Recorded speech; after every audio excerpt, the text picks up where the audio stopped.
Hello friends, সবাই কেমন আছো? আশা করছি ভালো আছো। আমিও খুব ভালো আছি। আর আমার এই ছোট্ট মিনি ব্লগে তোমাদের সবাইকে জানাই অনেক অনেক ওয়েলকাম। তো ভিডিও শুরুতে দেখছো আমি আজকে রান্না করে নিচ্ছি। তো আমি কি রান্না করছি সেটা অবশ্য তোমরা দেখতেই পাচ্ছ। সেটা তো বড় কথা না, আমি কি রান্না করছি। বড় কথা হচ্ছে জানো, আমি না আগে রান্না করতে জানতাম না। মানে আমার যখন বিয়ে হয়েছিল সে সময় কিন্তু আমি কিছুই রান্না করতে জানতাম না। তার কারণটাও কিন্তু আমার মা। কারণ বিয়ের আগে আমার মা আমাকে কিছু করতেই দিত না। আর বয়সটাও খুব একটা বেশি ছিল বলা যায় না, বয়সটাও কমই ছিল। সেটা না হয় পরেই বলবো যে বয়সটা আমার কত ছিল। তো যাই হোক, তো আমার বয়সটা কম ছিল বলে আমার মা কিন্তু আমাকে কিছুই রান্না করতে দিত না। যখন আমার বিয়ে হয়েছে তারপর তো আমি রান্না করতে জানি না। আমার যে কি প্রবলেম হতো গো বন্ধুরা, কি বলে বোঝাবো। আমি তো রান্না করতে পারি না, আমি কিভাবে যে রান্না শিখবো সেটাই শুধু ভাবতাম। আর আমি ভাবতাম সবাই এত সুন্দর সুন্দর কিভাবে রান্না করে। হ্যাঁ, ওরা কোথা থেকে শিখেছে রান্না করাটা, আমি কেন পারি না। সবাই রান্না করতে পারে, আমি কেন পারি না। কিন্তু জানো, আমার শ্বশুরবাড়ির লোকজন খুব ভালো। কেন মিথ্যে কথা বলবো, আমি যদি মিথ্যে বলি ভগবান আমাকে পাপ দেবে। না, সত্যি বলছি, আমার শ্বশুরবাড়ির লোকজন খুব ভালো। আর আমার বয়সটা ছোট ছিল তাই বলে কিন্তু ওরা কখনো আমাকে বলেনি যে কেন শিখোনি, কেন এই করনি সেই করনি, কোনো দিনও বলেনি। আমার দুই যা আছে বাড়িতে, আমার শাশুড়ি আছে, আমার বড় যা, আমার মেজো যা, আমি হচ্ছি ছোট।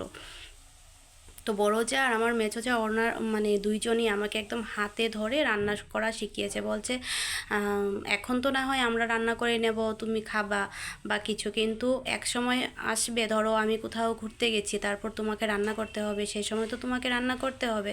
সে সময় তুমি কিভাবে রান্না করবে? তো আমি বললাম হ্যাঁ, কথাটা তো ঠিকই। তো তারপর জানো আমাকে কি সুন্দর করে ওরা রান্নাটা শিখিয়ে দিয়েছে। আর এখন আমি মানে এত ভালো রান্না করতে পারি, আমি মানে নিজে নিজে বলছি আর কি, কিন্তু সত্যি বলছি এখন আমি খুব ভালো রান্না করতে পারি। মোটামুটি সব কিছুই আমি রান্না করতে পারি। কিন্তু সেটা কিন্তু আমি বাপের বাড়ি থেকে শিখে আসিনি, সেটা কিন্তু আমি শ্বশুর বাড়ি থেকে শিখেছি।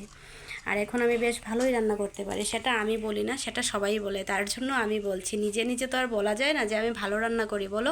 সবাই বলেছে বলেই কিন্তু আমি বলতে পারছি যে হ্যাঁ, আমি কিন্তু এখন ভালো রান্না করা শিখে গেছি। আর এখন সবাই বলে না বেশ ভালো, তো মানে আমার রান্না খেয়ে বলে না এক সময় এই মেয়ে কিছু রান্না করতে পারতো না, আর এখন এত ভালো রান্না করে যে মানে খাওয়ার পর বলি যে হ্যাঁ খুব ভালো হয়েছে। মানে এই কথাটা যখন সবাই বলে না, শুনে খুব ভালো লাগে। তো যাই হোক, তোমাদের সাথে দেখো কথা বলে বলে কিন্তু আমার পনির রান্নাটা হয়ে গেছে। আর পনিরটা আমি কিভাবে রান্না করেছি সেটা হয়তো মানে তোমাদের সাথে শেয়ার করে নিও। তোমরা যদি জানতে চাও যে আমি এই পনিরটার মধ্যে কি কি দিয়েছি বা পনিরটা কী স্টাইলে রান্না করেছি, তবে কিন্তু অবশ্য আমাকে একটা কমেন্ট করে বলো। যখন অন্য কোনো দিন পনির আসবে আমাদের বাড়িতে, তো আমি কিন্তু দেখাবো যে আমি এই পনিরটা কিভাবে রান্না করি। আমার পনিরের রেসিপিটা তোমাদের সাথে অবশ্য শেয়ার করব। আজকে না হয় শেয়ার করলাম না, কিন্তু পরে একদিন শেয়ার করব। তো দেখো আমার এদিকে সব কিছু রান্না হয়ে গেছে। আর এখন আমি আমার মিস্টারের জন্য ভাতটা বেড়ে নিচ্ছি। আমার মিস্টার বলে তোমাদের সবার দাদাভাইয়ের জন্য আমি ভাতটা বেড়ে নিচ্ছি, কারণ তোমাদের দাদাভাই বাড়ি এসে ভাত খায় না, সেটা অবশ্য তোমরা জানো। মানে জানো বলতে যে যে আমার ভিডিও দেখো তোমরা সবাই জানো যে তোমাদের দাদাভাই মানে দুপুরবেলা বাড়ি আসে না, সে সকালে যায় আর রাতে আসে। তো তার জন্য দেখো সুন্দর করে আমি টিফিনটা বেড়ে নিচ্ছি। আর এখন টিফিনটা বেড়ে নেওয়ার পরে দিয়ে আসবো। আমার ভাসুরের ছেলে নিয়ে যায়, তো তো ওদের ঘরে নিয়ে যাব আমি টিফিনটা, আর ওরা নিয়ে যাবে। ওরা বলতে সরি, মানে আমার ভাসুরের ছেলে নিয়ে যাবে। তো এই তার জন্য আমি টিফিনটা সুন্দর করে বেড়ে নিচ্ছি। আর দেখো পনিরটা কিন্তু দেখতে হ্যাভি সুন্দর হয়েছে। আর বিশ্বাস করো বন্ধুরা, এটা কিন্তু খেতেও খুব ভালো হয়েছে। আমার এই মিনি ব্লগটা তোমাদের কাছে কেমন লাগলো সেটা কিন্তু অবশ্য কমেন্ট করে জানাতে ভুলবে না। তো চলো, এই যে দেখো এখন আমি রেডি করে নিয়েছি, আর আমি এখন সুন্দর করে এটাকে প্যাক করে নেব। তো সাথে থাকো, দেখতে থাকো আমি আর কি কি করি।